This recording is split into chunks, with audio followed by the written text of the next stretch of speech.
Muy, pero muy feliz noche tengan, pero todos ustedes, mis queridísimos compañeros de travesía, qué placer.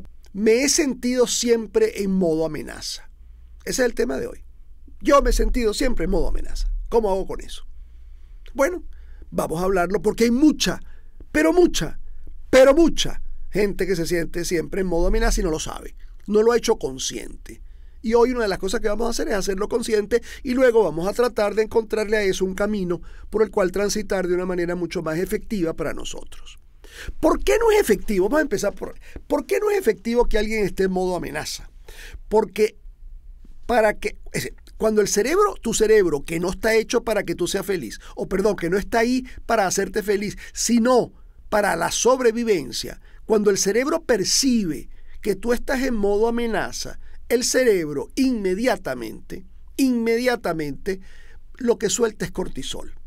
Y el cortisol es un oxidante, ¿verdad? Te sirve porque en el momento te saca adelante, pero es un oxidante, es decir, termina oxidándote y termina generándote problemas en todo lo que es tu salud integral y tu salud metabólica. Por eso, en principio, por salud, es importante mantener regulados los niveles de cortisol. Eso para que te dé la parte clínica, que es importante si quieres investigar más. Hay montones de fuentes para investigar esto. Ok, vamos ahora a definir qué es modo amenaza. Esto lo podemos aplicar a todo lo biológico, a todos los mamíferos del mundo. ¿Ok? Modo amenaza, y quizás a todos los animales, ¿por qué no? Pero los mamíferos, que son los que más similitud tienen con nosotros, lo muestran muy claramente. Cuando una persona está en modo amenaza, está ante algo que le inquieta poderosamente y lo pone en una actitud, o en una de dos actitudes, o huir o atacar. Entonces ahí no hay términos medios. Entonces tú siempre estás entre huir y atacar. Eso también responde a unos pensamientos sobrepensados que de alguna manera te ponen en una situación te van anunciando cosas que no son reales, cosas que no van a pasar y cosas que van logrando en ti esa actitud de amenaza que, repito, cuando es biológica, el cerebro responde a ella con cortisol y te pone en unas condiciones muy poco amorosas, simplemente muy poco amorosas, porque te pone al límite. Y todo lo que esté al límite, válido, pero no puedes rellenarlo de amor, porque el amor por ahí no tiene acceso. Aquí el acceso es la salvación. Entonces, ¿qué pasa? Si tú estás en modo amenaza y tú atiendes una tienda, un comercio, y de repente te entra alguien con una actitud distinta, no estoy hablando de una actitud mala, sino distinta a la que tú sueles atender, inmediatamente se te activa el modo amenaza. Y entonces, tu modo amenaza, repito, es o ataco, y atacar puede ser ponerte de mal humor antes de que te digan nada, mal contestar, mal ver a la persona, ponerte indispuesto o indispuesta, o simplemente huir. Y huir puede ser, mire señor, estamos en inventario, no lo podemos atender, estoy cerrando el local, me acaban de llamar que hubo una emergencia, discúlpeme, y es capaz que hasta que cierres la Santa María, porque hay una huida de allí. O pones otro empleado al frente porque tú estás en huida. Y evidentemente entonces, ante eso, la vida va perdiendo color, porque la vida no es blanco y negro, y esa actitud es una actitud blanco y negro. ¿De dónde viene? Todo esto lo vamos a ampliar ahora en el programa, pero bueno, ¿de dónde viene una actitud así? Normalmente viene de traumas, sí, de dolores profundos, sobre todo en edades muy primarias, en las cuales tuve que defenderme, porque si mi mamá Cada vez que yo me portaba mal, agarraba su cartera y simulaba que se iba y yo gritaba y lloraba. Yo entendí que yo puedo ser el causante de que seres muy importantes y muy queridos de mi vida se vayan. Entonces, ahí entra un juego bastante duro. ¿Por qué? Porque los seres vienen a mi vida no a amarme, sino a dejarme. Lo que hace que yo me ponga o en ataque y me vuelva un ser espinoso, difícil de querer, difícil de acercársele, difícil de poder estrecharlo, o me vuelva un ser huidizo, que igual, dificilísimo, pero huidizo, no habla, se esconde, no da el frente, siempre anda por los subterfugios. Y nada de eso me pone a vivir, como dicen, en el tapete de la vida. Porque ¿es malo? ¿Es mala la actitud de amenaza? No. Todos los seres mamíferos necesitamos activar en algún momento el modo amenaza. Si tú estás en un sitio oscuro y ves llegar a dos personas que tienen un aspecto raro, lo más sano o lo más prudente sería activar el modo amenaza. De cualquiera de sus dos variables o las dos. Huir, y si no puedes huir porque en un momento se te acaba la huida, enfrentar, atacar. Pero de ahí ves personas que están permanentemente a la defensiva. Y eso implica que ese trauma está permanentemente saliendo. Es un trauma que no termina de ubicarse, sino que está permanentemente saliendo. Y ese trauma puede implicar desde me van a abandonar, o me van a perjudicar, o me están engañando, o, ¿sabes?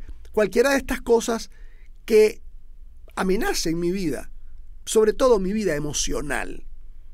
Porque lo que aquí pesa más es la vida emocional. Pero también entra el otro tipo de vida, lo que tiene que ver con la vida práctica, con el techo, con mi lugar seguro.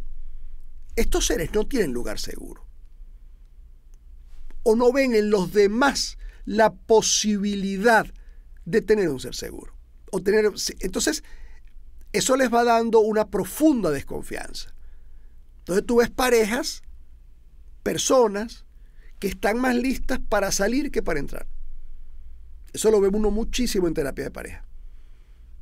Lo ve muchísimo, y lo ve muchísimo en hombres. No porque en mujeres no esté, sí está, y mucho. Pero en hombres uno lo ve más. Por la educación del hombre, ¿no? Están más preparados para salir. Porque sienten, primero que todo, les hicieron sentir que no eran suficientes para nada. Les hicieron sentir que no importa lo que hicieran, nunca van a satisfacer a nadie. Eso se lo hizo sentir mucho la madre. Y entonces, estas personas están en permanente huida. Lo que yo he hablado siempre, en dejar la puerta de atrás abierta, son los que llamamos personas centrífugas, que están de alguna manera buscando salir porque es lo que saben hacer. No porque quieran salir, sino porque es lo que saben hacer. Entonces, son personas que se sienten mejor estando al lado de la puerta para poder seguir que estando en el medio de la sala para poder disfrutar. Por supuesto, son personas que desconocen profundamente la palabra disfrute. Y si la llegan a conocer, la conocen de una manera tan compleja y tan enrevesada que no tocan el centro fundamental de eso, que tiene que ver con el disfrute de la vida, que es lo menos que nos podemos llevar. Entonces, es importante que nosotros estemos conscientes cuando activamos estas áreas de amenaza. Porque estas áreas de amenaza, cuando se activan y cuando están activadas permanentemente, pasan a ser inconscientes. Y cuando pasa a ser inconsciente, ese trauma está activo. Les voy a hablar un poquito del trauma. Un trauma es un hecho doloroso del cual yo no he podido reconstruirme ni reconstruirlo, porque es una herida. Es una forma de herida, pero de un hecho muy particular. Porque las heridas a lo mejor se van haciendo a través de muchos hechos. Aquí es un hecho en particular. Me están diciendo mi productora que me tengo que ir a la pausa. Voy a irme a la pausa para luego explicar un poco el trauma y seguir hablando de este tema tan importante de me he sentido siempre en modo amenaza. O ataco o huyo. Vamos a la pausa. Es importante saber que un trauma es un golpe, es un hecho doloroso, rompedor, y que sin duda alguna se queda, y esto es muy importante, se va a tener la tendencia a quedarse paralizado, petrificado, por llamarlo de alguna manera, en el tiempo y en el espacio. Es decir, un hecho traumático de usted cuando tenía 4 años, de repente usted tiene 60 y ocurre una situación particular que te detona de nuevo, te gatilla de nuevo toda esa figura y tú todo ese trauma, y lo vas a empezar a sentir a nivel de cuerpo. Por eso los traumas hay que trabajarlos. Se trabajan en terapia, se habla de ellos, de alguna manera se les disuelve. No para quitarlos y borrarlos del todo quizás, pero para que ya no manejen ellos tu vida, sino que tú puedas manejar tu vida. Cuando esos traumas están ahí marcando tu vida, te van poniendo en el modo amenaza, porque evidentemente tú tienes latente una amenaza importante de que te van a abandonar, de que todo se va a acabar, de que cualquier persona te va a traicionar, de que cualquier persona te va a dejar solo, porque a lo mejor, seguramente, eso viene aunado, bailando pegado, con algún hecho traumático de tu vida. Y esos hechos traumáticos de la vida van regresando y se van haciendo a veces dueños de nuestra vida. Y nos ponen biológicamente en una actitud consona con el trauma. Y la actitud consona con un trauma de abandono, con un trauma de peligro, es un trauma de amenaza. Es decir, es una actitud de amenaza. Mi vida está permanentemente amenazada. Nosotros todos tenemos un pedacito de esto, ¿no? Entonces, dado todas estas condiciones, hay que llevarlas, porque tú no puedes vivir una pareja, por ejemplo. Vamos a llevarla a los tonos más simples. Tú no puedes vivir una pareja. Tú no puedes estar en un trabajo de modo amenaza. En modo amenaza. Si vivir una pareja en modo amenaza es siempre sentir que esto se lo llevó quien lo trajo y que tú vas a salir perjudicado. Entonces, claro, son las personas que viven guardando secretos, que viven de un modo, tú sabes, sigiloso, que no terminan de hablar, que no terminan de decir, que con el dinero tienden a tener cosas como secretas, como guardadas. Es decir, ese ámbito confianza, porque ¿qué pasa con el modo amenaza? Que una de las cosas que se eluden, una de las cosas que salen del juego es la confianza. No hay confianza. Por eso el cerebro te tiene que mandar aquella cantidad de cortisol, activar aquella cantidad de cortisol para que haya de alguna manera una sustancia que te sustente en la posibilidad de caerte a golpes o de enfrentarte o simplemente de pegar una carrera y huir. Entonces, la confianza se pierde. Fíjate, 3 cosas importantes que se pierden. La confianza, fundamental. La confianza en la vida, la confianza en ti, la confianza en tus procesos, la confianza en lo evolutivo, la confianza en lo universal, lo que tú quieras, esas ausentes. Y en segundo lugar, se pierde el disfrute, ya te lo dije, esa capacidad de disfrute que puede haber en una distensión, que también tiene que ver con la confianza, porque para que yo me distienda, tiene que haber un espacio de confianza que me lo permita. Y hay un tercer espacio, ¿verdad?, que se pierde, que es la presencia, de lo cual hemos hablado en muchos programas. La presencia. ¿Por qué? Porque un ser que esté en amenaza pierde la capacidad de estar en el aquí y en el ahora. Totalmente la pierde. Entonces, eso que puede tener causas muy válidas, por aquí no estamos invalidando a nadie, causas muy válidas que tienen que ver con la narrativa familiar, que tiene que ver con el cómo te querían, la condicionalidad del amor, Porque ese ejemplo que yo puse al principio, esa señora que tiene 2 muchachos y que ella se va para el trabajo y los dejan al cuidado de alguien X, y entonces los muchachos son terribles porque están en la edad de la travesura, y ella agarra y le dice, ya saben, si se portan mal, cuidadito y no regreso. Cuidadito porque me largo. La señora no está, entiéndame, no estoy hablando de un ser monstruoso, horrible, no. La señora simplemente encontró un recurso donde de alguna manera preserva la estabilidad o el buen comportamiento de esos niños. Pero el golpe que eso puede servir, ¿por qué? Porque me hace un amor condicionado. Es decir, yo para que me quiera me tengo que portar bien. Y normalmente para un padre que un hijo se porte bien es que se quede sentado, callado, tieso, y si es posible que se duerma. Para los padres de mi época eso era portarse bien. Si usted estaba calladito y jurungando una cosa en la mesa, eso no es portarse bien. Tú siempre con tus cosas, moviéndote. Eso no es portarse bien. Portarse bien era, de alguna manera, anularse. Entonces, fíjate tú el mensaje. Si ustedes no se anulan, llámese, entran en esa posición estatua, donde todo es perfecto, donde nada, si ustedes no hacen eso, corren el riesgo de que yo no llegue más. Entonces, bueno, uno conoce casos de muchachos que de repente la mamá ese día salió con las amigas del trabajo a tomarse un café y tardó 2 horas y encontró a los niños bañados en llanto. ¿Y por qué ustedes lloran? Bueno, porque pensábamos que te habías ido. Ahí está ese trauma. Cada vez, seguramente en alguno de ellos, repito que esos traumas son perceptivos, depende de la percepción de cada uno. Pero ese niño, luego de adulto, va a tener esa sensación de que en cualquier momento tú no vuelves. Y para vivir así, tienes que vivir en modo amenaza. Vamos a la pausa y seguimos conversando. Continuado, mis queridos amigos. Me he sentido siempre en modo amenaza. Es el tema de hoy.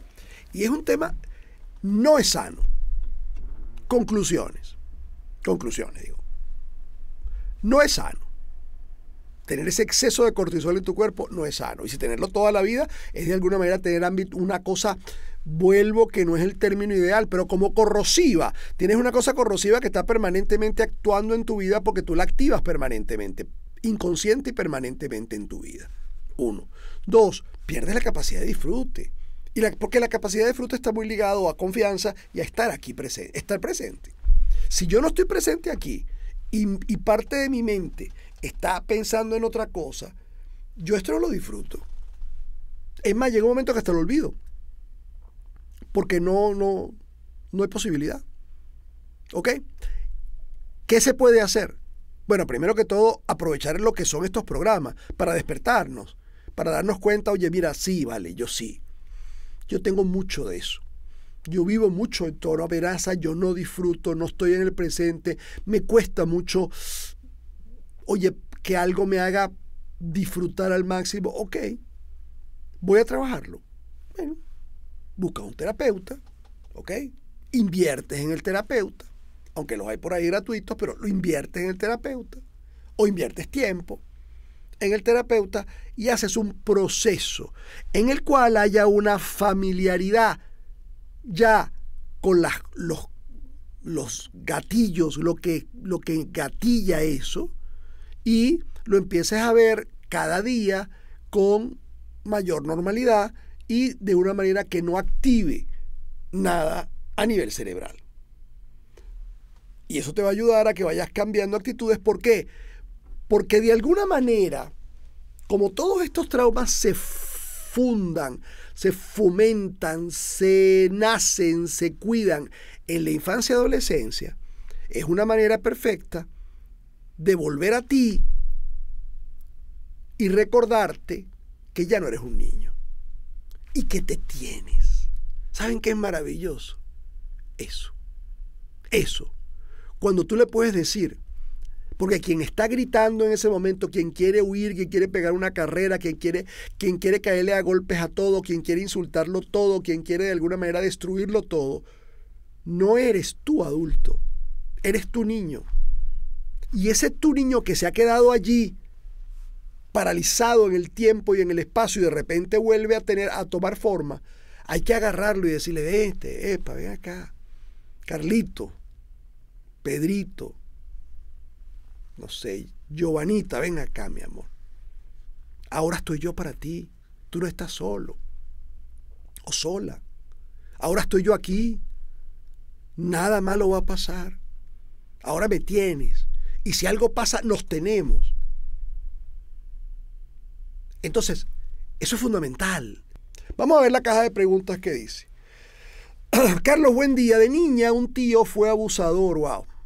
Tengo una niña desde que nació. Tengo una niña y desde que nació se activó mi amenaza. Nunca lo he hablado con mi mamá de lo que pasó, pero no puedo dejar la niña sola. No confío. Y ese señor había desaparecido de la familia y justo hace días volvió a la casa, ya que es hermano de mi papá. ¿Qué debería hacer para salir de ese modo amenaza? Yo te diría que buscaras ayuda. Porque a mí de repente ahorita se me dice que sería perfecto que estando en presencia de ese señor, tú pudieras decir lo que viviste. Pero eso sería una cosa de escándalo familiar, donde pones contra la pared una cantidad de cosas. Entonces yo te diría que esto no lo hicieras por tu cuenta. Que aprovecharas y en nombre del amor de tu niña te buscaras una asesoría terapéutica que te pueda decir, en base a todo lo que pasó, cómo puedes tomar eso, cuál es el camino apropiado para hacerlo. Porque la idea de la vida no es destruir, la idea en la vida es construir. Y a veces destruyendo algunas cosas se construye, pero no siempre. Eso no tiene que tener tener un poquito de cuidado, ¿ok? En mis trabajos nunca puse nada personal en mi escritorio. Por si me iban, no tenía que recoger tanto, tan bonito. Sí, es verdad. Eso te lo entiendo. Mis compañeros ponían fotos familiares, adornos, etc. Creo que estás hablando de mí. Dejo de hablar hasta por miedo al rechazo. Y como que estoy lista para arrancar a correr. Qué bueno. Qué bueno. Por eso estos programas me encantan. No porque sean míos. Pero que estos programas puedan generar en ustedes la posibilidad de reconocerse. Es que cuando uno se reconoce, ya está un trecho del camino maravillosamente recorrido. Y eso es un regalo. ¿Sabes? Que ya tenga, oye, si me reconozco en eso, déjame irlo a trabajar. Déjame irlo a cambiar. A partir de eso, wow, empieza un camino muy lumínico. Muy lumínico, porque esto, volvemos a lo que hemos hablado mil veces, esto no tiene que ver con una cosa de que ya lo saqué de mi vida y ya nunca más, no, esto tiene que ver, porque eso no es malo, uno tiene que saber que su ámbito amenaza, que su modo amenaza esté ahí, porque lo puede necesitar en cualquier momento, y eso debe estar perfectamente engrasado y alineado. El problema está en las dosis, el problema está en los volúmenes, el problema está en los grados, porque hemos utilizado el modo amenaza para que no nos duela la vida. Y resulta ser que hemos escogido el camino de mayor dolor para que no duela. Esa es la trampa. ¿Cómo salir del modo amenaza cuando me sucede? Me paralizo y luego es que reacciono. ¿Está bien? Acepta tu parálisis y comienza a trabajarlo en ti. La respiración ayuda mucho. El mindfulness es una herramienta extraordinaria. La meditación funciona porque es que te lleva presente y te pone a confiar en otra parte que no sea en el trauma. Todo eso funciona y funciona muy bien. Y por supuesto la terapia. Ni hables de la terapia. ¿Ok? Carlos, ¿cómo poner límite a esos pensamientos que te ponen en alerta constantemente? Reconociéndolos y habiendo alguien de ti, llámese un adulto en ti, que le pueda decir a tu niño, tranquilo, aquí estamos, no estás solo, nada malo te va a pasar, yo no lo voy a permitir, Eso dicho de una manera sensata, más que sensata, perdón, sensible, cercana, es una maravilla. Amigos, me voy. @FragaCarlos en Instagram y en Threads. Recuerden, Carlos Fraga Oficial, un canal de YouTube lleno, más de 900 videos, más de 900 videos de todos estos temas. 900. Más el podcast con mi gran amiga Elisa Gil, y si nos portamos mal. Comparte, suscríbete, importante que te suscribas y por favor comenta. Todos muy contentos de haberte recibido y deseando que tengas un maravilloso resto del día, por favor. Y recuerda que aquí se te quiere mucho, sí señor, se te quiere bien y se te quiere siempre. Hasta la próxima sonrisa, que espero que sea el próximo minuto. Conmigo será en la próxima emisión de Fraga en Éxitos. Dios me los bendiga y que tengan un lindo día.